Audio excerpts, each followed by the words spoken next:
사랑하는 성도 여러분, 안녕하십니까?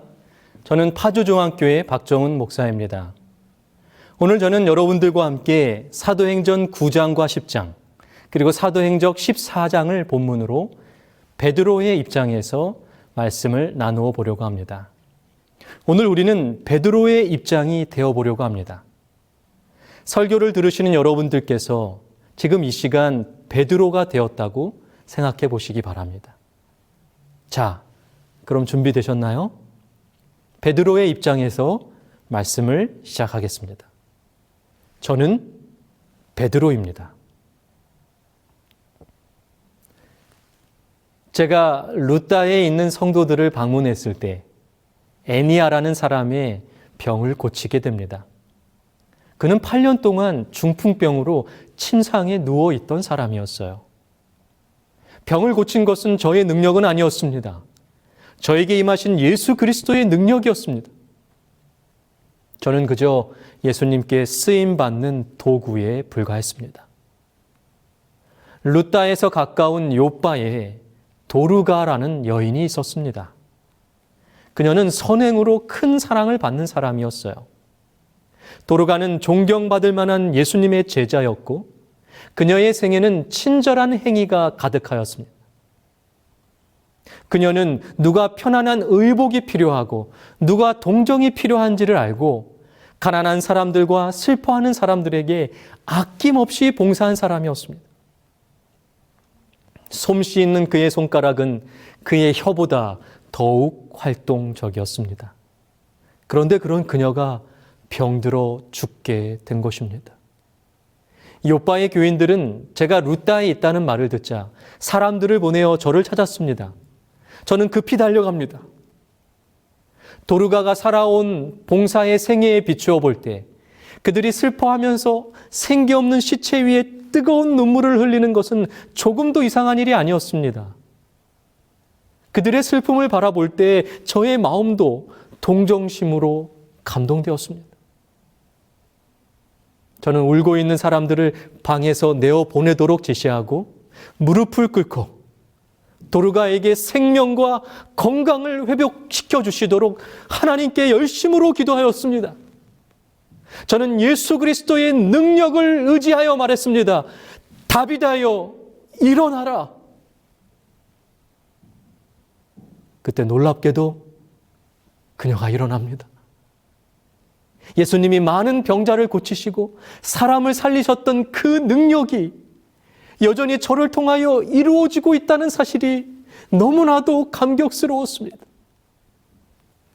도르가는 교회에 크게 봉사하였으므로 하나님께서는 그를 원수의 땅에서 도로 찾아내어 계속해서 다른 사람들에게 축복이 되게 하셨던 겁니다.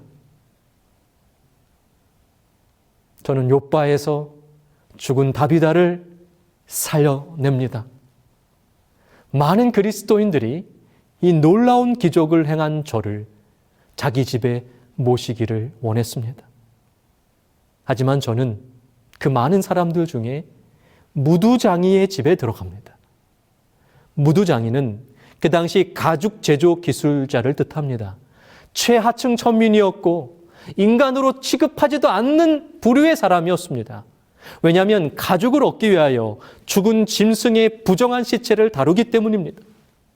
그러므로 무두장이 시몬은 사람들을 피하여 외딴 바닷가에 떨어져 혼자 살고 있었습니다.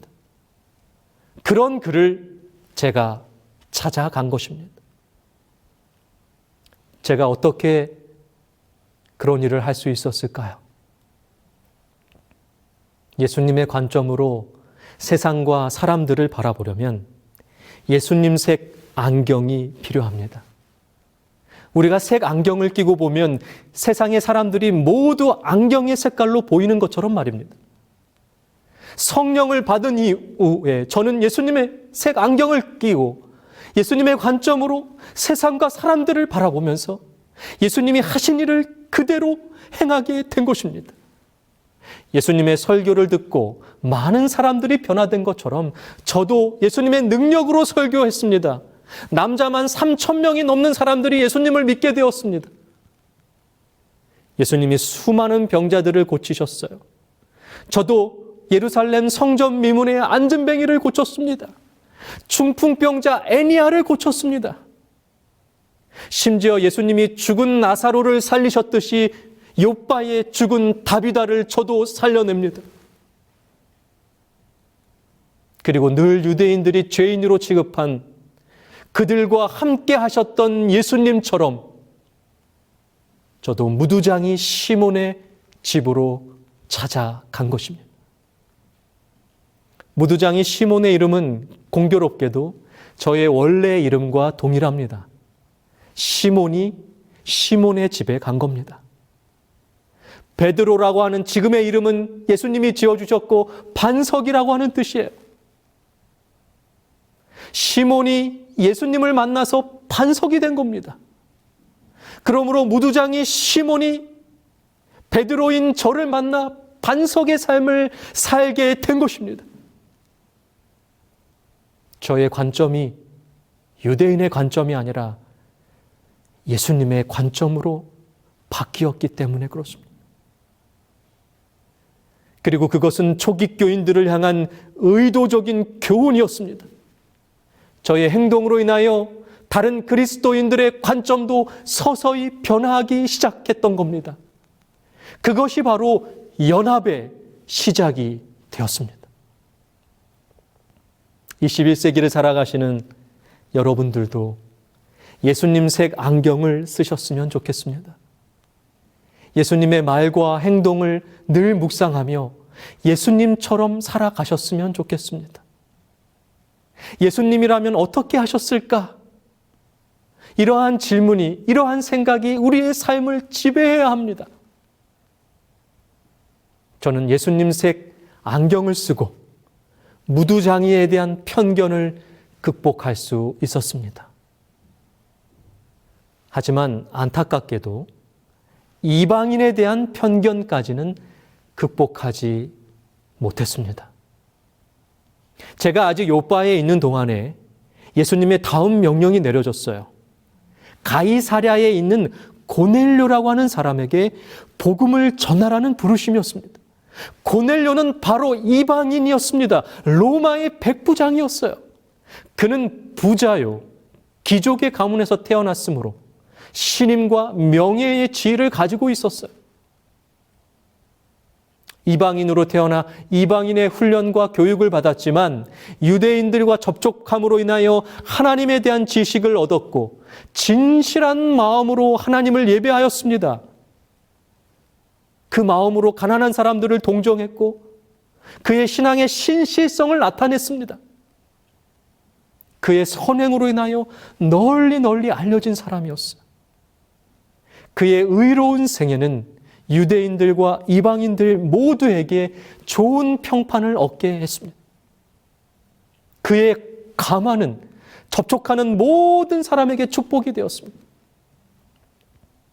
하나님을 천지의 창조주로 믿는 고넬료는 하나님을 경배하고 그분의 권위를 인정하며 생애의 모든 일에 그분의 권고를 구합니다. 그는 가정생활과 공무에 있어서 하나님께 충실했습니다. 그는 하나님의 도움이 없이는 감히 그의 계획을 실행하거나 책임을 지려고 하지 않았습니다. 하나님께 늘 가족들과 제단을 쌓았던 사람이었습니다. 고넬료는 오실 메시아를 바라보고 있었지만 예수 그리스도의 복음을 알지 못했습니다. 고넬료가 기도하고 있을 때에 천사가 그에게 나타납니다. 백부장은 두려움 가운데 주여 무슨 일이니까? 라고 물어봅니다. 천사는 베드로라 하는 시몬을 청하라고 말합니다. 베드로는 무두장이 시몬의 집에 우거하고 있고 그 집은 해변에 있다고까지 말합니다. 고넬료에게 복음을 전하는 일은 천사가 해야 될 사명이 아니었던 겁니다. 하나님은 타락한 일이 결코 없는 천사들을 선택하지 않으시고 저 같은 사람을 선택하신 겁니다. 마치 예수님이 인간을 구원하시기 위하여 인간이 되셨던 것처럼 말입니다. 주님은 진리를 찾는 사람들을 먼저 진리를 찾은 사람과 접촉하게 만드십니다. 빛을 받은 사람들이 어둠에 있는 사람들에게 빛을 나누어 주도록 하는 것이 하나님의 계획이기 때문에 그렇습니다. 고넬료는 기쁜 마음으로 순종합니다. 천사는 고넬료에게 기변을 전한 후에 욥바에 있었던 저에게 찾아옵니다. 저는 그때 무두장이 시몬의 집에서 기도하고 있었어요. 저는 욥바성과 인근의 촌락들을 바라보면서 동포들의 구원을 갈망했습니다. 예수님의 복음을 그들에게 알려주고자 하는 열렬한 소망으로 불타올랐어요. 그때 저에게 환상이 보입니다. 하늘이 열리고 한 그릇이 내려왔고 각색 4발 가진 짐승과 기는 것과 공중에 나는 것들이 담겨 있었습니다. 그리고 주님의 소리가 들립니다. 베드로야, 일어나 잡아 먹으라. 저는 주님께 대답합니다. 주여, 제가 먹을 수 없습니다. 속되고 깨끗하지 아니한 것을 저는 언제든지 먹지 않았습니다. 주님이 다시 말씀하십니다. 하나님께서 깨끗하게 하신 것을 네가 속되다 하지 말라. 그 환상을 통하여 저는 큰 책망과 큰 교훈을 얻게 되었습니다. 저와 제자들은 아무도 이방인들에게 복음을 전하지 않았습니다. 저와 제자들의 마음속에는 그때까지 장벽이 존재했습니다. 이방인들은 복음의 축복에서 제외된 사람들이라고 생각했습니다. 주님은 저에게 환상을 통하여 예수 그리스도의 복음을 이방인들에게도 전해달라고 말씀하시는 겁니다. 저와 제자들은 이방인에 대하여 닫았던 문을 열어야만 했습니다. 유대교의 교육으로 인하여 저와 제자들의 마음 깊이 뿌리박힌 이방인들에 대한 편견을 주님은 제거하기 원하셨던 겁니다. 환상을 통하여 하늘에는 사람을 차별하는 일이 없다는 중요한 진리를 깨닫게 해주셨습니다. 제가 그 환상의 뜻을 생각하고 있는 동안에 놀랍게도 고넬료가 보낸 사람들이 욥바에 도착하여 제가 유숙하고 있는 집 문 앞에 서 있었습니다. 그때 성령 하나님께서 저에게 말씀하십니다. 두 사람이 너를 찾으니 일어나 내려가 의심치 말고 함께 가라. 내가 저희를 보내었노라. 그 명령은 저에게 정말 괴로운 명령이었습니다. 그러나 이제는 더 이상 주저할 수 없었습니다. 불순종할 수 없었습니다. 저는 내려가서 그 사람들에게 말합니다. 내가 바로 당신들이 찾는 베드로입니다. 무슨 일로 왔습니까? 그들은 고넬료가 천사를 만난 이야기를 들려줍니다. 저는 그 즉시 순종하여 그들과 함께 가기로 약속합니다. 다음 날 아침 저는 형제 6을 데리고 가이사랴로 출발합니다. 제가 고넬료 집에 들어가자 놀랍게도 고넬료는 저에게 보통 방문객에게 하듯 하지 않고 하나님이 자기에게 보내신 자로 대접하는 겁니다. 마치 자녀들이 부모 앞에 엎드려 절하는 것처럼, 왕이나 고관들 앞에 엎드려 절하는 것처럼 하나님께서 보내신 이에 대한 경외심으로 압도되어 저의 발 앞에 엎드려 경배하는 겁니다. 저는 놀라서 백부장을 일으키면서 말합니다. 일어서시오. 나는 신이 아니라 사람이요. 백부장은 제가 오기 전에 이미 일가와 가까운 친구들을 모아놓고 있었어요. 그들과 함께 복음을 듣기 위해서입니다. 저는 저의 말을 듣기 위하여 열렬히 기다리고 있는 큰 무리를 발견합니다. 그리고 그들에게 말합니다. 유대인인 저로서 이방인과 교제하는 것, 가까이 하는 것이 위법인 줄을 당신들도 잘 아시지요? 하지만 하나님께서 오늘 아무도 속되다 하거나 깨끗지 않다 하지 말라 하시기로 제가 이 자리에 왔습니다. 무슨 일로 나를 불렀습니까? 고넬료는 자기의 경험과 천사의 말을 이야기합니다. 이제 우리는 주께서 당신에게 명하신 모든 것을 듣고자 하여 하나님 앞에 앉아 있습니다. 저는 귀를 기울이고 있는 그 청중들에게 그리스도, 그분의 생애와 십자가의 못 박히심과 부활과 승천에 대하여 설교합니다. 제가 참석한 사람들에게 오직 예수님만이 죄인의 유일한 소망이라고 설교하였습니다. 저의 마음은 진리에 대한 열심으로 불타올랐습니다. 설교 중에 성령 하나님의 임재하심을 느낄 수 있었습니다. 놀랍게도 그 집에 있던 모든 이방인들에게 성령 하나님께서 임재하여 주셨습니다. 그때 저는 외칩니다. 이 사람들이 우리와 같이 성령을 받았으니 누가 능히 물로 침내줌을 금하겠습니까? 곧바로 예수 그리스도의 이름으로 침례를 주었습니다. 고넬료의 가족들로부터 광범위한 은혜의 역사가 이 교회의 도시에서 시작된 것입니다. 하나님은 세상의 높은 계층의 사람들 중에서도 주님의 제자들을 찾고 계십니다. 고넬료와 같은 사람들이 이 세상에 너무나도 많이 있습니다. 성령 하나님께서 역사하신 순간 저는 이방인에 대한 편견을 완전히 극복할 수 있었어요.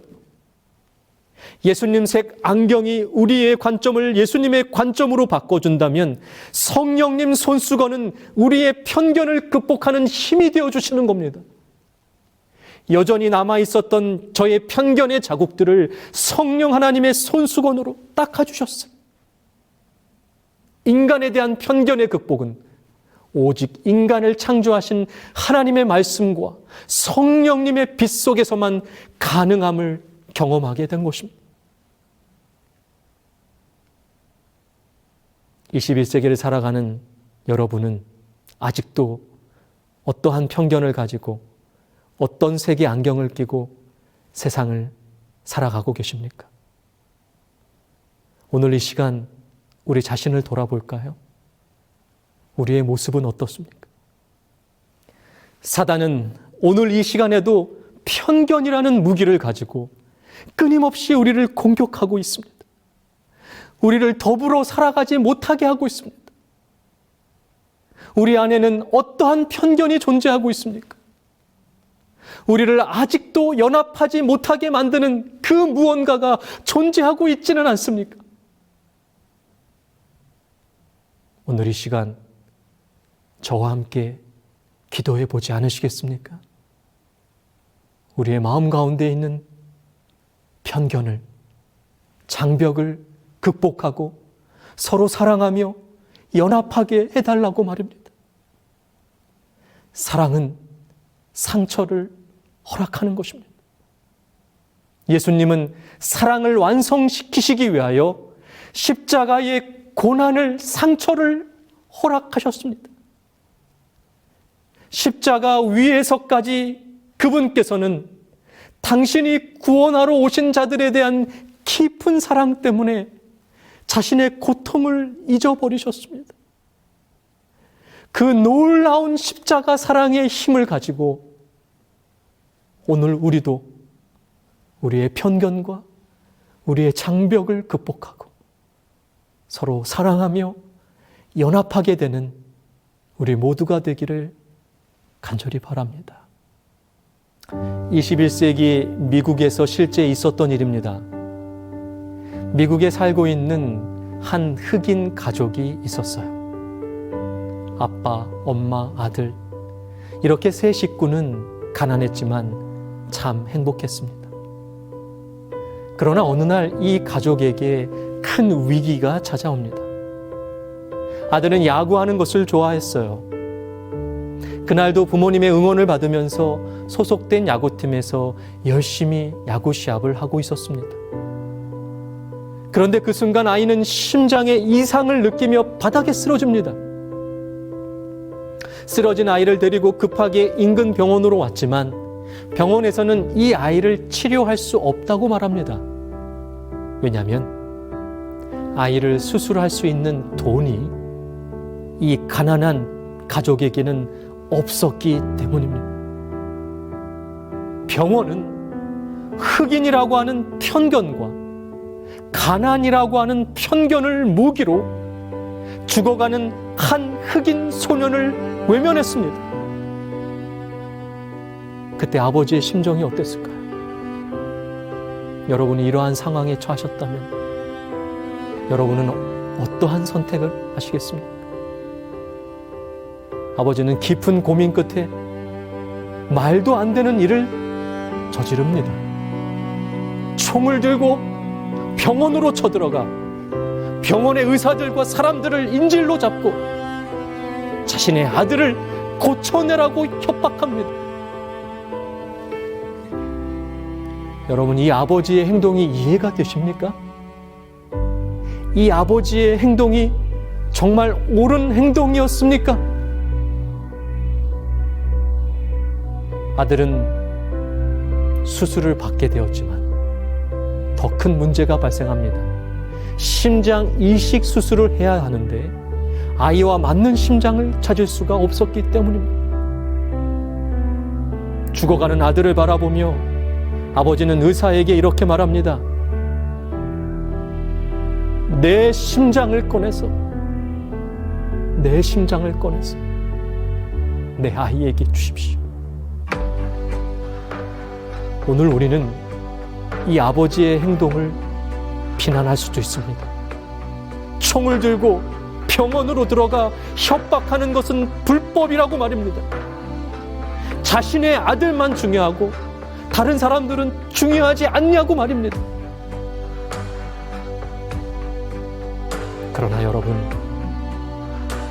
이 아버지는 내 자신이 범죄자가 되고 내 자신의 심장이 없어져도 내가 목숨을 잃어도 내 아이를 살릴 수만 있다면 내 아이를 살릴 수만 있다면 여러분, 이 아버지의 모습은 예수님의 모습을 닮았습니다. 사랑하는 인간 자식들을 살리시려고 최고의 범죄자가 되시어 십자가에 죽으셨습니다. 우리의 죄 때문에 심장이 터지는 아픔으로 죽으셨습니다.